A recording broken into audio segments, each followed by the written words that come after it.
अच्छा, एक सवाल और से और आता है, जैसे आपने कहा कि आपके गुरुजी ने जब आपको आशीर्वाद दिया उस रात, तो उसके बाद आपको एहसास होने लगा, अनुभव, फिर अनुभव होने लगा। अनुभव बस। जब आपका राइज हुआ था तब ये बड़ी चर्चा चली थी कि आप लोगों का मन पढ़ लेते हैं, लेकिन जैसे अभी आप कुंभ गए और कुंभ में एक तो सबसे पहला सवाल वही था, लोगों ने कहा कि धीरेन्द्र कृष्ण शास्त्री ने असंवेदनशील बयान दे दिया कि जो यहाँ मृत्यु हुई वो मोक्ष किया है। फिर लोग आपको व्यक्तिगत टारगेट करने लगे कि ऐसे तो आपको ही मोक्ष मिल जाना चाहिए, बहुत बहुत हर लेवल पे बहुत गया। हर लेवल पे हो तो गया। आपको लगता है वो असंवेदनशील बयान था जो कुंभ पर आपने दिया? हमको ना कई बार बड़ा दुख होता है इस देश के लोगों को साथ में, क्या कह दें, वो ना 30 मिनट की वीडियो के सार को 1 मिनट का समझ लेते हैं। पूरी बात बिना जाने हुए आप सत्य तक नहीं जा सकते। और जिन्होंने भी ये तथ्य बोला है, ये तो था ना कि यहाँ गए हैं तो मोक्ष मिल जाएगा, ये तो बोला हुआ तर्क है। हाँ। लेकिन उसके आगे पीछे क्या है, किस संदर्भ में मैं बोला, ये तो क्या किसी ने क्या कह रहे थे आप? हम पूरा कार्यक्रम श्रद्धांजलि समारोह था, उन्हीं के निमित्त में था। और ठीक ठीक बातों में ये चल रहा था, बहुत स्पष्ट मत के साथ में, कि जो घटना हुई है हृदय विदारक है, दुखद है, इस पे जांच होनी चाहिए। उसकी और भी रील्स हैं, शायद लोगों ने वायरल भी की हैं, कि इसमें हमें भरोसा है कि जिस दिन ये तथ्य निकल के आएगा बहुत से लोगों का हाथ भी दिखाई देगा और लापरवाहियां भी दिखाई देगी, वो भी है उसमें। इन बातों को बोलते बोलते अब घटना तो हुई है पर असमय हुई है, तो दुख बहुत है। असमय हुई है, किसी मृत्यु तो सबकी तय है, हमारी हो या किसी की भी हो, मरना तो एक दिन है ही है। हाँ, पर ऐसे जगह पे जाना, हाँ। इस जगह पे आना, आए थे वहां पर कुछ और के लिए, उत्सव में, महाकुंभ में डुबकी लगाने, और ये हृदय विदारक घटना होना, ये तो दुखद है। लेकिन अब किसी को आप, जैसे अब जो घटना तो हो गई है, तय है, अब आप ये तो कह नहीं सकते कि मर गए तो अब ठीक मर गए, ऐसा तो नहीं कह सकते ना कि ठीक मर गए।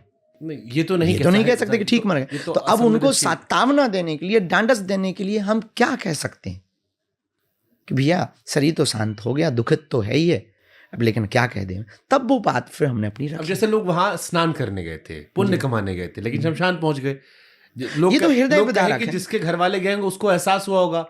देखिए, किसी का भी 6 साल का बच्चा रोता रहा तो वो दुख हम जानते हैं, वो हमारे ही हिंदू है, हमारे ही परिवार है, हमारे ही सज्जन है।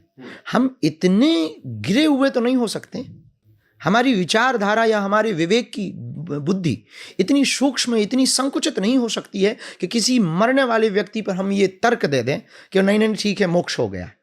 क्योंकि मरने वाले परिवार की जिंदगी में जो भी रहते हैं वहां पर ज्ञान की शून्यता हो जाती। सही बात है, ज्ञान की शून्यता हो जाती है। आप कितने भी तथ्य या तर्क दें, हाँ, उन्हें क्या समझ में, उन्हें उससे कोई परिजन खो दिया अपना। अब हम किसी गरीब को कहें कि पैसा सब कुछ नहीं होता है, तो वो कहेगा महाराज हमें पहले दे दो फिर बताएंगे हम। तो ये वहां तो ज्ञान की शून्यता हो जाती है, इतना तो हम भी समझते हैं। लेकिन समझाने के लिए आपको कुछ तो कहना पड़ेगा।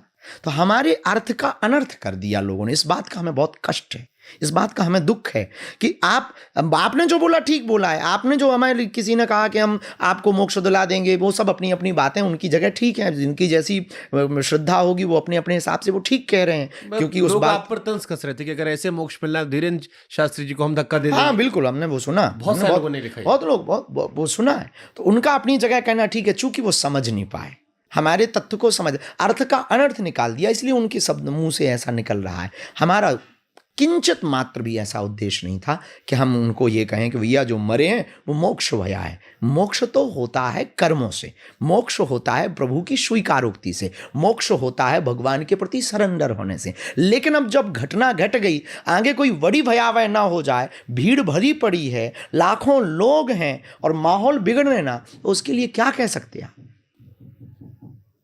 क्या कह सकते? मैं इसको एक और इसमें कोट करता हूं, एक शंकराचार्य, उन्होंने कहा कि आप भाजपा सरकार के प्रचारक के तौर पर काम करने लगे वहां पर, कि सरकार पर सवाल कवर करने के लिए आपने वो लाइन बोली। नहीं नहीं नहीं, ये तो पता नहीं उन्होंने क्यों इस बात को बोला है। हम किसी एक के प्रचारक कैसे हो सकते हैं? साधु, गंगा किसी एक की कैसी हो सकती?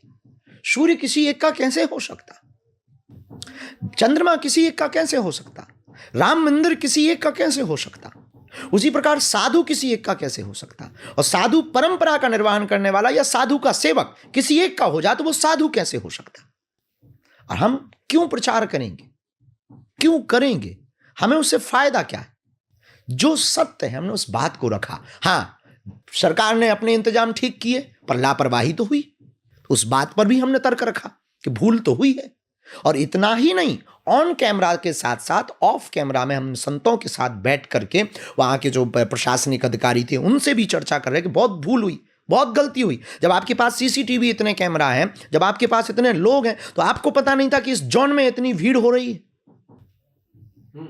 और आपको वहां पर तत्क्षण कार्रवाई करनी चाहिए, तुरंत कोई ऑप्शन करना चाहिए। हमने यहां तक बोला, आप सुन करके चौंकेंगे कि पीछे दिनों में परम पूज्य श्री हमारे बहुत ही प्रिय संतोष दास जी महाराज जी का जगत गुरु का पट्टाभिषेक था, उसमें हम गए थे, बाबा जी भी आए थे, माननीय मुख्यमंत्री में। वहां हमने ये बोला कि शायद अगर ये महाकुंभ सेना के हाथ में दे दिया जाता तो इस घटना के कलंक से बचा जा सकता था।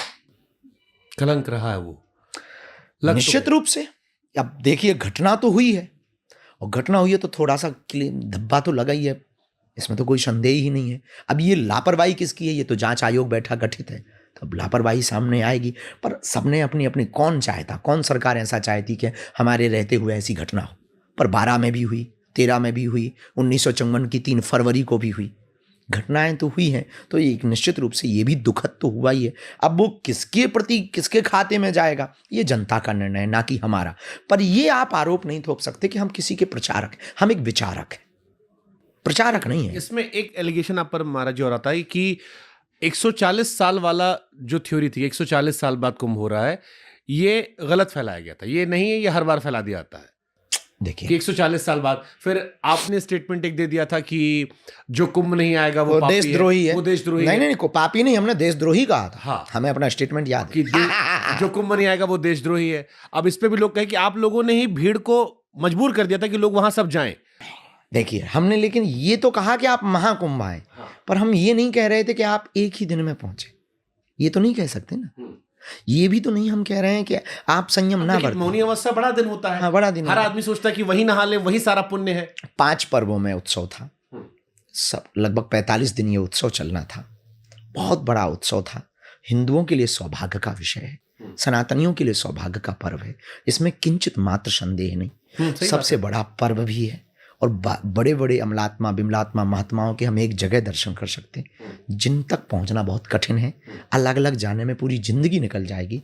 एक ही जगह उन सब महापुरुषों के दर्शन, उस हमारी सनातन संस्कृति, प्राचीन विधा, 13 अखाड़े, 13 भाई त्यागियों के अखाड़े, संतों के मठ, उनकी परंपरा, उनकी उदारता, इसको देखने के लिए जागते हुए भारत, उगते हुए सूर्य की तरह भारत अभी फिर से एक नई उड़ान पर है।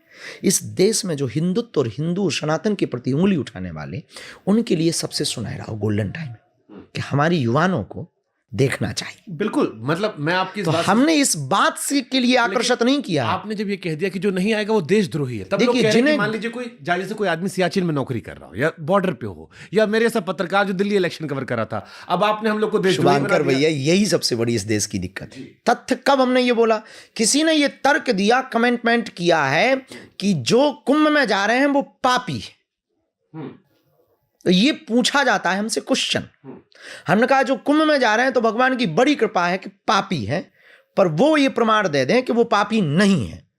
और जो नहीं आ रहे हैं, जिन्हें गंगा से प्यार नहीं, गंगा तो सबकी है, सही बात है, जीवनदायिनी, तो जो जिन्हें गंगा से प्यार नहीं, जिन्हें जीवनदायिनी नदियों से प्यार नहीं, जिन्हें प्रकृति, भले ही तुम्हें सनातन से नफरत हो, पर गंगा से तो प्यार होना चाहिए, क्योंकि इस देश की जीवनदायिनी नदी है। इस देश की जीवनदायिनी नदी नर्मदा है, सरस्वती है, और तुम्हें त्रिवेणी से प्यार नहीं है, तुम्हें गंगा से प्यार नहीं है, तो निश्चित रूप से तुम देशद्रोही हो। तो आपने ये नहीं कहा था, आप ये कह रहे हो। अरे हमने ये कहा है कि भैया आपको अगर संगम से प्यार नहीं है, महाकुंभ से अगर प्यार नहीं है, तो आप देशद्रोही हो, उसमें क्या संदेह? क्योंकि मैसेज ये गया कि आपने कहा जो नहीं स्नान करने आएगा वो देशद्रोही है। बेझिझक, ये भी कोई गलत नहीं बोला है। हाँ, लेकिन जो आदमी मान लीजिए कोई नौकरी में फंसा हो, बीमार हो, तो फिर वगैरह संयम का स्नान भी कर सकता है। ये तर्क अगर आप उस वक्त भी पूछते तो हम कहते, अच्छा आप कहते महाराज लो हम नहीं आ पाएंगे, हम व्यस्त हैं। ऐसे लाखों लोग हैं जो नहीं गए, करोड़ों हैं जो जाना चाहते हैं लेकिन नहीं जा पाए। परिस्थिति है, मजबूरी है, हाँ, काम है, नहीं जा पाए, तबीयत खराब हो, लेकिन किसी की जरूरी नहीं है कि तन पहुंचे, मन भी कई लोगों के पहुंचे। हाँ, मन भी तो पहुंचे, पर वो विस्तार से पूछा किसने? वो विस्तार से पूछा किसने? हाँ, तो जो मन से भी स्नान कर गए, या जिनके परिवार के लोग गए, और एक लोग अब एक पहुंच गया, नहीं जा सकते, या एक डब वहां से जल, गंगा जल ले आए और घर पे छिड़क लिया, तो उनको भी तो पुण्य मिलेगा ना महाराज जी। तो संयम का भी संगम स्नान तो है, संयम का भी तो स्नान कर सकते हैं। संयमित जीवन का भी तो संगम जी सकते हैं। हाँ, यहाँ ये भी तो एक स्नान है। यहाँ हम आपके साथ सहमत हैं। हाँ, तो हमने केवल एक क्वेश्चन आंसर चल रहा था पत्रकार से, और वो कहता है कि ऐसे ऐसे लोग कमेंट कर रहे हैं, आप क्या कहना चाहें। हाँ, लेकिन आप मौज मौज में कहें तो फिर उसका बहुत बड़ा बड़ा हेडलाइन बनता है। हाँ, ये तो है। खैर अब किसी को एक सवाल कष्ट हमारे मन में पहुंचाया और तो हम आता है कि सुधारेंगे।